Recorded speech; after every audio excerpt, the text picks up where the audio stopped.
Welcome to the inaugural edition of Hiyamee presents ET Now Talent Acquisition Summit 2024, co-powered by RippleHire, Cielo. Today, we're not just talking about hiring, but revolutionizing the way we think about talent, culture, and the future of the workplace. Talent today isn't about just filling positions anymore. It is about creating vibrant cultures, leveraging technology, embracing diversity, and tapping into human potential like never before. And today, ladies and gentlemen, we have gathered some of the brightest minds in the industry to help us crack the code on exactly that. Our theme today is Reimagine, Revolutionize, Recruit, focusing on how we can revolutionize our approach to recruitment, create more effective strategies, and ultimately drive measurable results that contribute to organizational growth and success. So without further ado, ladies and gentlemen, let's dive into this insightful, action-packed day with an address from our guest of honor, Dr. Manjunath G., Additional Labour Commissioner, Industrial Relations, Government of Karnataka, to share his insights on transforming labour policies to meet the evolving workforce needs. What are the needs of the employers whom you serve as your clients? What do they seek? Are they seeking productivity versus loyalty? Are they seeking shareholder value versus human rights and business ethics? What about the impact of ease of doing business and reduction in compliance structure?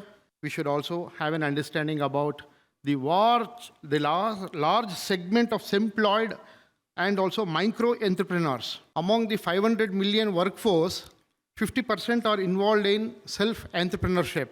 They are called own account workers. What are their needs?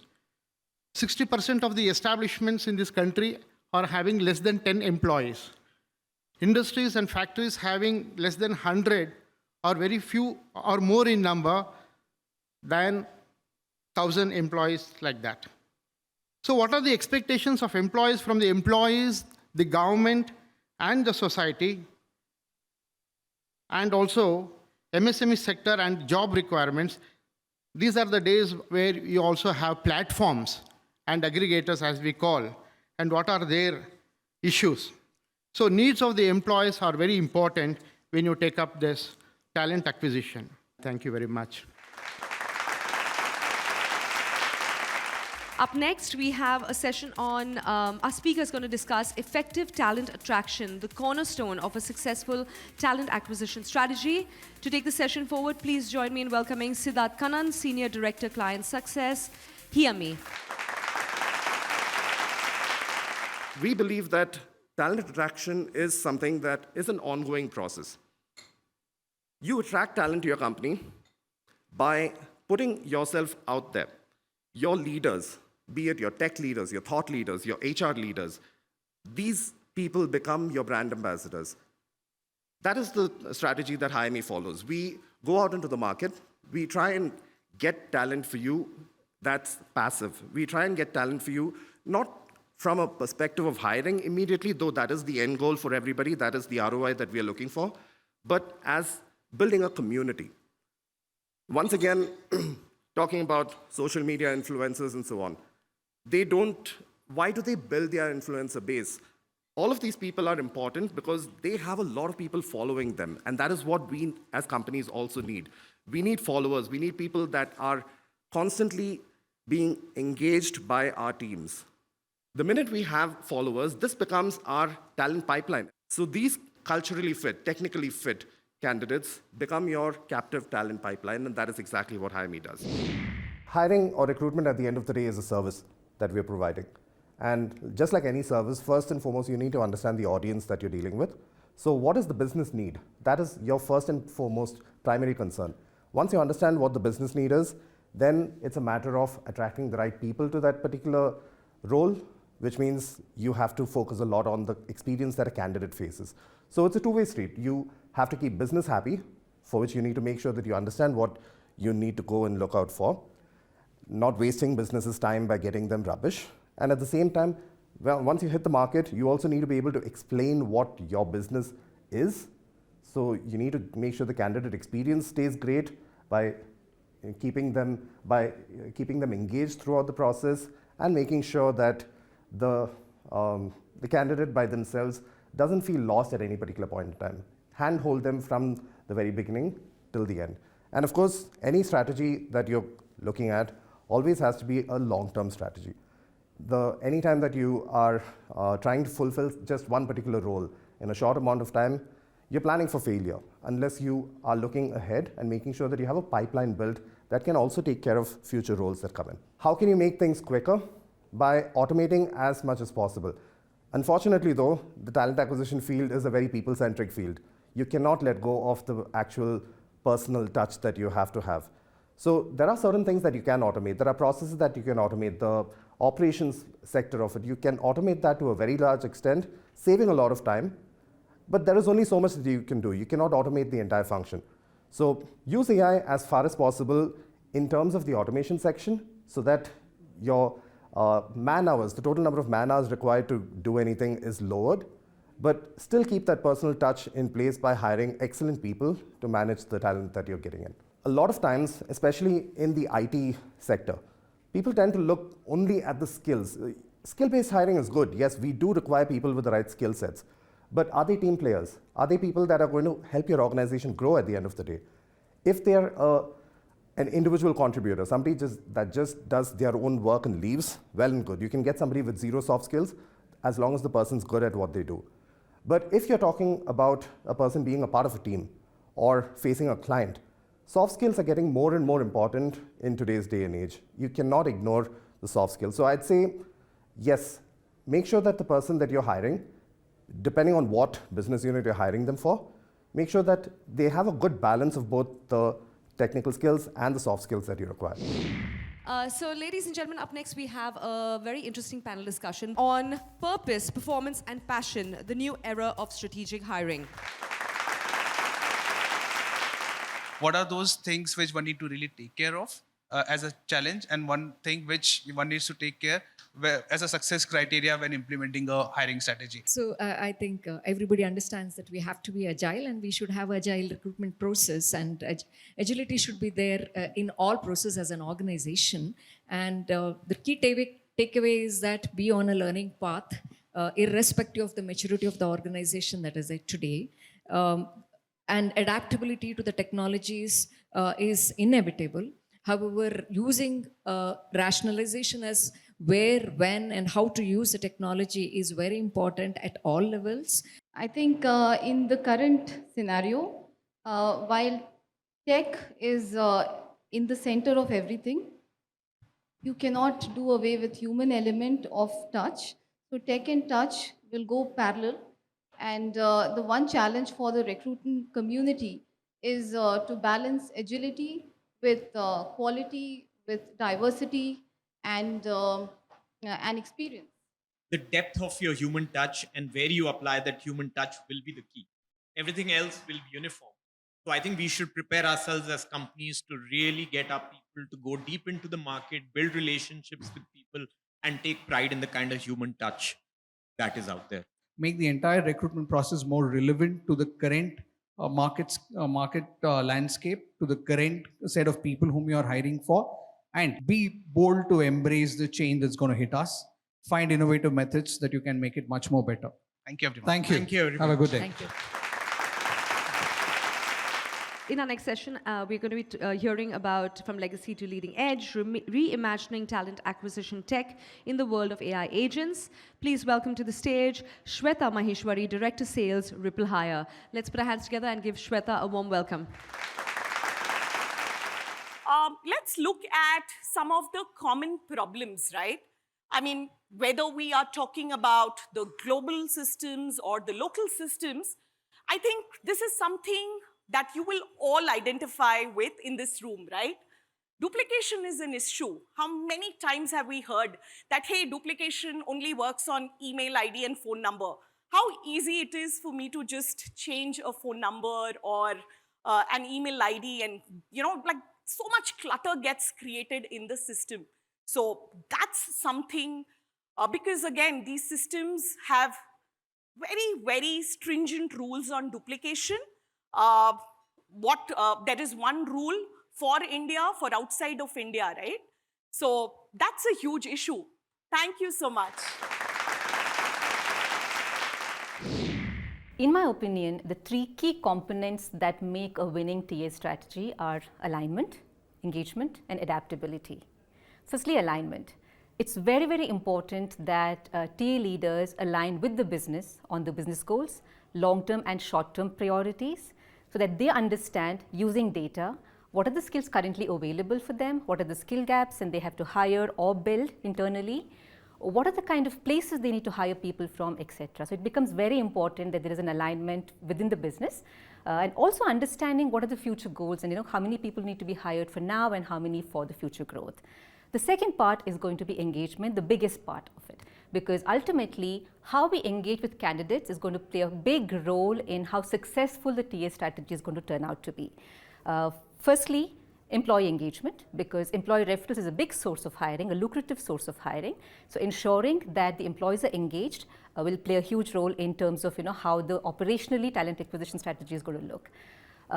Creating a very strong employer brand is going to be super critical because it's going to allow both candidates as well as employees to really engage with the organization.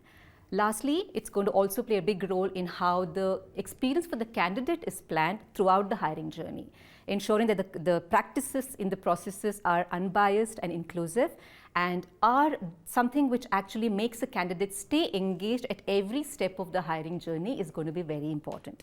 In fact, some of the organizations even report their candidate experience scores to the board, which says how important this priority is.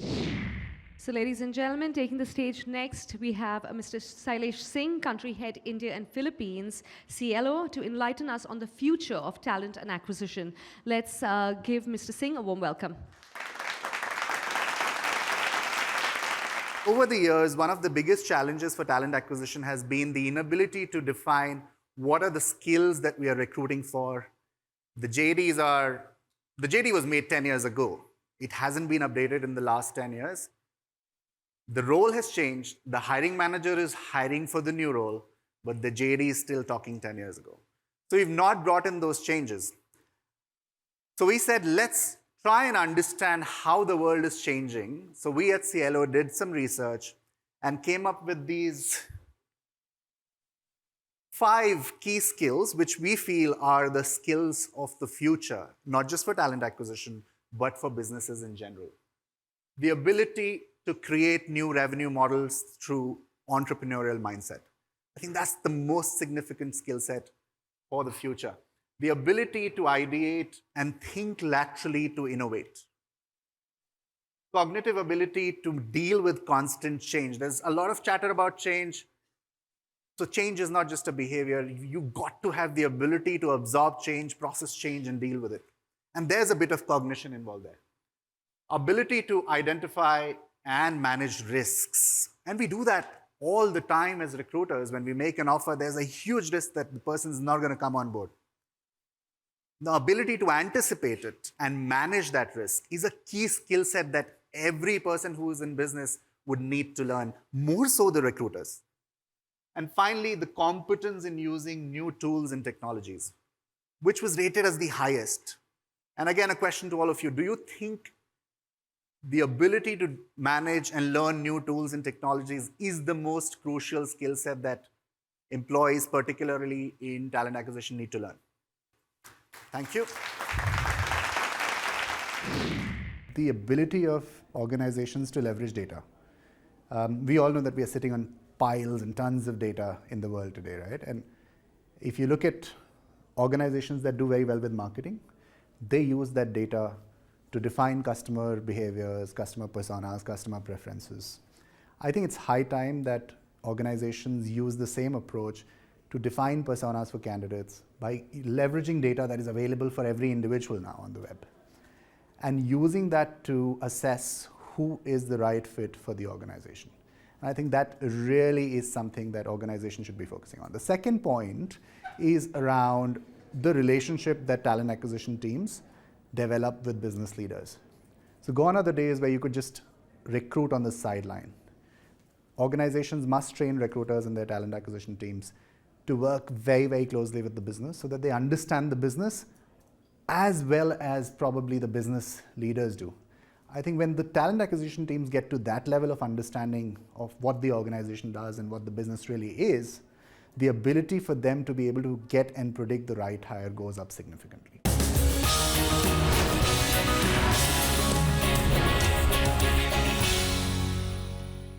We have a panel discussion coming up next on talent acquisition in the age of AI, myths and milestones. Where would you imagine, what would you imagine the future to be, right? Where do you see this going, 2 years, 3 years, 5 years' time? How do you imagine this function to be completely changed by AI? Recruitment is almost 80% pure play transaction, right? And when the moment you have transactions, automation is actually one of the easiest way. And we spend most of our time from a function, mostly scheduling, interviewing, and things like that. And that's where the major change is going to happen. The introduction of AI is going to create a skills gap within TA where we're taking away some of these entry-level skills that people have to learn. And it's through those entry-level skills that often we learn the higher-level skills that allow us to have excellent candidate experiences for our executive hires or senior hires. And so the next problem I think we need to solve is how do we get people equipped to do that when they don't have that foundation that we've all been given not being introduced when AI was around. A few months back, when we were grappling to figure out what's going wrong, no AI could help us to figure out why a specific competitor is growing and why we are not growing. Now I look at 10 different data sources. LinkedIn Insights becomes an easy one. But what really gives me a credibility in the conversation is finally having conversations. And the only way that the person believes me that what I'm presenting at the end of the day, if I have spoken to that company. Vishal, what would be your advice for young talent acquisition professionals sitting in the audience? What would be your advice on how they should embark on an AI journey? No, I think in last 1 year or 2 years, I think as much I have learned about AI or the tools, they also have learned. So it's not much difference in the knowledge. But from where we see the trend going in, definitely will be, as Ajay mentioned, right now it is very transactional heavy, but it is definitely going to be more intelligence in a way. The group is going to be more intelligence because where they would be able to give the decisions based on the information available. Thank you very much. Thank you, panelists. Thank you. Thank you. Thanks, everyone.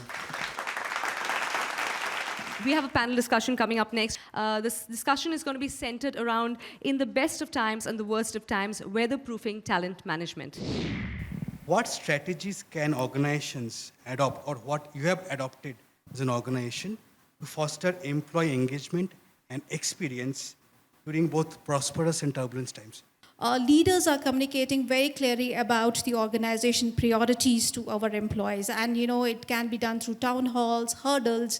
And the important thing is that encourage employees to ask the difficult questions. I think that creates a lot of sense of belonging in the organization. Any engagement is something is that obviously how you made that employee or person feel, whether it's a good time or a bad time. How the person felt associated or part of the organization in every stage of his life or her life and the organization's ups and downs. So that is something which we have to build up at every stage. Of course, what was just spoken is there. The right platforms of, recognition is sometimes plays a very important role other than the monetary benefits, which we always think about as a quick win. We should double click more on emotional intelligence than artificial intelligence if you're talking about enhanced employee experience and employee engagement. You talk about EX and engagement, which requires tremendous amount of understanding of EQ. I don't know why no conference has a topic on emotional intelligence and only artificial intelligence. I saw a lot of officers having a kiosk kind of a thing with a moodometer. So once they enter the office, they will rate themselves when they enter the office and like how excited they are to start off their day and at the end of the day, right? So if you can collate that data, you may be having some interesting, things to look at, right? And that can help you enhance your employee engagement and experience. Thank you, Saptarshi. That was you. excellent. We have a very insightful panel discussion on thinking recruitment, unleashing the key drivers, employer branding, skill sets, and value-driven hiring. Coming up for you. What do you think has evolved when it comes to recruitment? 75% of the companies their top priority in hiring is diversity, right? So this entire space of diversity, equity, and inclusion is becoming a big space in terms of when you are looking at a talent. How we are driving that value-driven approach when it comes to recruitment? Having employees greatly aligned to the values of the organization remains to be one of the key success factors for any company to organization. How have you ensured that you drive upskilling while the recruitment process is also happening? So nowadays, any time when we have some niche skills to recruit, first thing what we propose is that why don't we hire some people and then train them in these universities where we have our curriculum already in place. So how, as an organization, what are those few things which you think should be absolutely critical when it comes to employer branding? The recipe of every EVP is different for every company, right? And there are some key ingredients, so I'll tell you those key ingredients. I think it's being grounded in reality. You're also, need to be authentic. There needs to be an aspiration of growth. Like, people need to relate to where you're getting to. And probably also, provable and, promisable in many ways, because you can't be someone else and people will identify you on day one. How, as an HR leader, you make sure that whatever has been communicated to that candidate and who is now your employee, that's the same experience he or she is getting when they join the organization? Hyper-personalization, I think that is one very, very important aspect of providing a sneak peek into the culture of the organization. And that is a lived experience that the individual experiences before the individual joins the organization. So how does an organization can focus on, targeting those who are, not touched by anybody, and that's an open field for everybody to play for, right? So maybe some points from you. I think it's talent acquisition process is not just about us assessing the candidates. I think it's also about the candidates assessing us. And if the engagement process starts only during the interview process, I think it's too short a time for the candidate to actually trust the organization. And if there is another organization or their own existing company who, they have been able to build a better trust, the candidate is going to go there. And with that, we'll take a break. Thank you. Next, ladies and gentlemen, we have a fireside chat on diversity, equality, inclusivity, mapping inclusive hiring for exclusive growth. It's my pleasure to introduce you all to Salil Panse, AVP Global Talent Acquisition, COE, Sun Pharma. A round of applause, please, for Salil. What advice would you have for organizations that have, just started focusing on DEI in their recruitment strategy? I would say, from a recruitment standpoint, start small, start young. If you look at India, gender diversity seems to take the center stage. Even people with disabilities, you will see very few organizations really making concentrated efforts. So start small with gender diversity. That's the easy one to start with, and start young. My personal experience has been that ultimately, when you look at gender diversity, it's the future workforce, the young talent, what we call early careers in TA terminology, people with 0 to 5 years of experience. And I think this is where, a new organization making its entrance into diversity field should focus on. How do you integrate DEI goals with, broader corporate objectives like innovation, sustainability, and digital transformation? Just the way innovation, sustainability are larger organizational agendas, DEI should be organizational agenda as well, not an HR agenda. You'll have to work towards it. It's not easy. I took some time. It took me more than a year to get to a level where the leaders bought this concept that HR is there to support, enable, guide, and business is going to own the agenda. That's how I think we should combine it with the organizational agenda. Thank you so much. Let's give him a warm round of applause.